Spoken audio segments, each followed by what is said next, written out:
نصلي على النبي عليه الصلاة والسلام ونسمي الله. وزي ما انتم شايفين كده عملنا النهاردة الفطيرة كده الترند اللي مكسر الدنيا.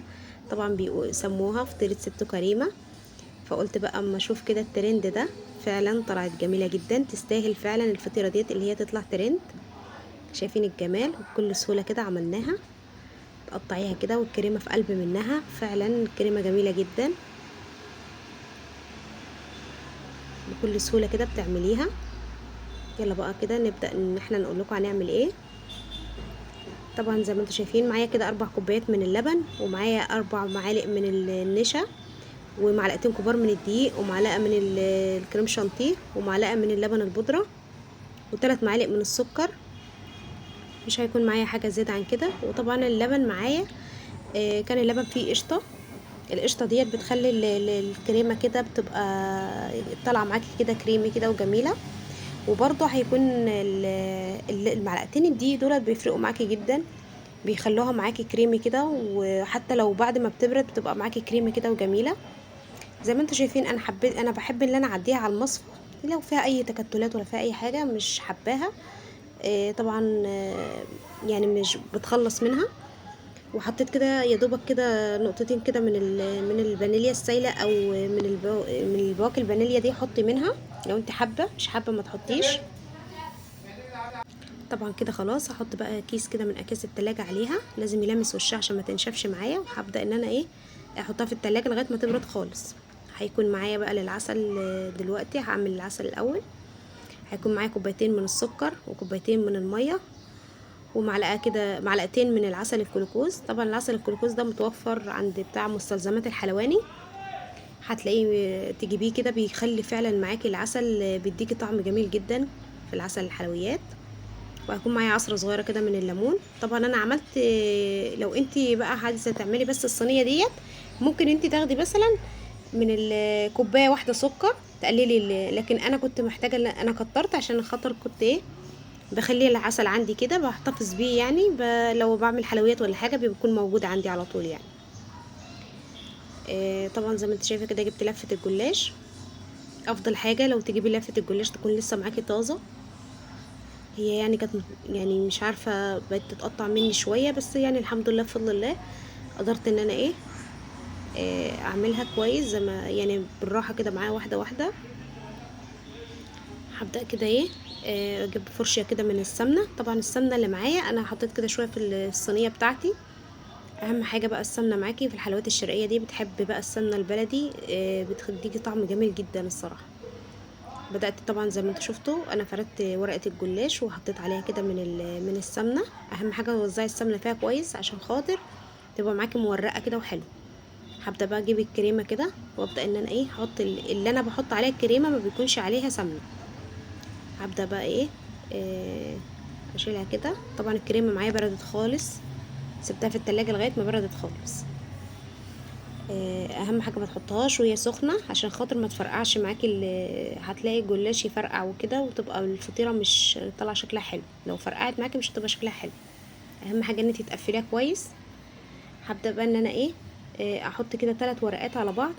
لو انت حابه تحطي 4 حطي. انا عملت واحده 4 والتلاتة التانيين عملتهم كل واحده 3 ورقات بس. فعلا كانت معايا جميله ما شاء الله. بكل سهوله كده بتعمليها، مبخدش سمنه كتير معايا ولا حاجه. طبعا انا قلت بقى الترند اللي مكسر الدنيا ده، لازم بقى نجرب نشوف ايه الدنيا ديت. بس الحمد لله فعلا يعني لقيتها فعلا فطيرة تستاهل الترند فعلا يعني. كانت جميلة جدا. خلاص كده ابدا ان انا احطها كده وابدا اقفل عليها. بس اهم حاجة زي ما قلت لك تقفليها كويس عشان خاطر بس الكريمة ما تطلعش معانا ولا حاجة. وكل ما بين ورقة وورقة لازم برضو المسحة كده من الفرشة السمنة، عشان خاطر السمنة دي بتخليه مورق معايا كده وحلو زي ما انت شايفة. طبعا هخلص كل ال4 فطيرات بالشكل ده. خلاص كده هبدأ احطها في الصينية، وهبدأ بقى اعمل التاني. هبدأ اعمل التانية برضو كده. احط بقى الكريمة،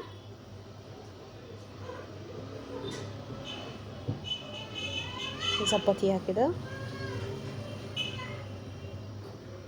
اهم حاجة ما تنسونيش بقى باللايك ولو انت جديدة معايا تشرفيني كده بالاشتراك الجميل بتاعك وكومنت حلو منك كده. طبعا هبدأ برضو هحط كده ايه، حطيت كده 3 ورقات كده من الجلاش، وهبدأ برضو ايه، اهم حاجة زي ما اتفقنا ان احنا بنحط كده توزعي السمنة كويس عشان خاطر يورق معاكي ويبقى حلو.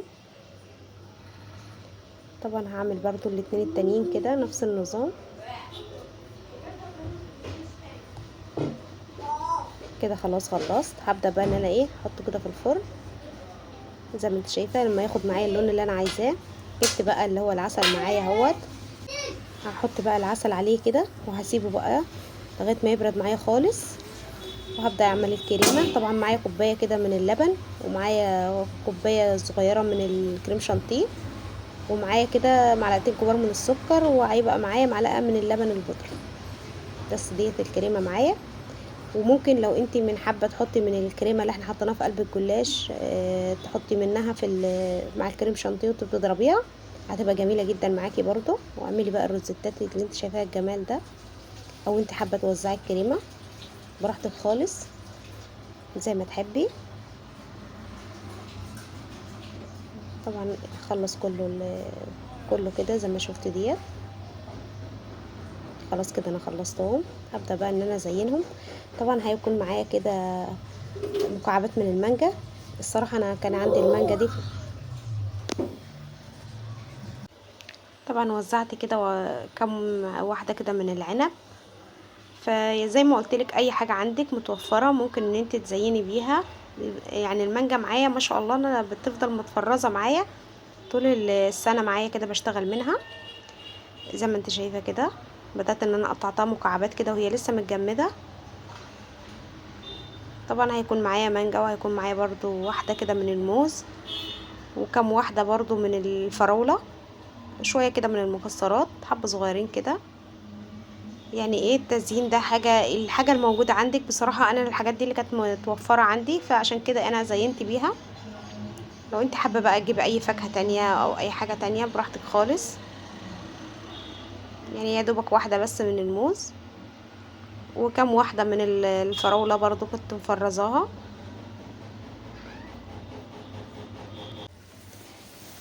طبعا زي ما انت شايفه، طبعا انا هيكون معايا اللي هو جل التلميع بتاع الفاكهه، بيخلي لي الفاكهه بقى بتلمع كده، وفي نفس الوقت الفاكهه ما تسودش خالص يعني مهما تقعد، وبيديها طعم حلو. بدات ان انا ايه زينت بقى بالفراوله والموز، والتانية ديت هزينها كده بالمانجا. طبعا هبدا بقى بجل التلميع كده لمعها. اهم حاجه بقى ما تنسونيش باللايك، عشان اللايك اللي بيرفع لي الفيديوهات هو اللي بيشجعنا ان احنا نكمل كده مع بعض. زي ما انتم شايفين ما شاء الله.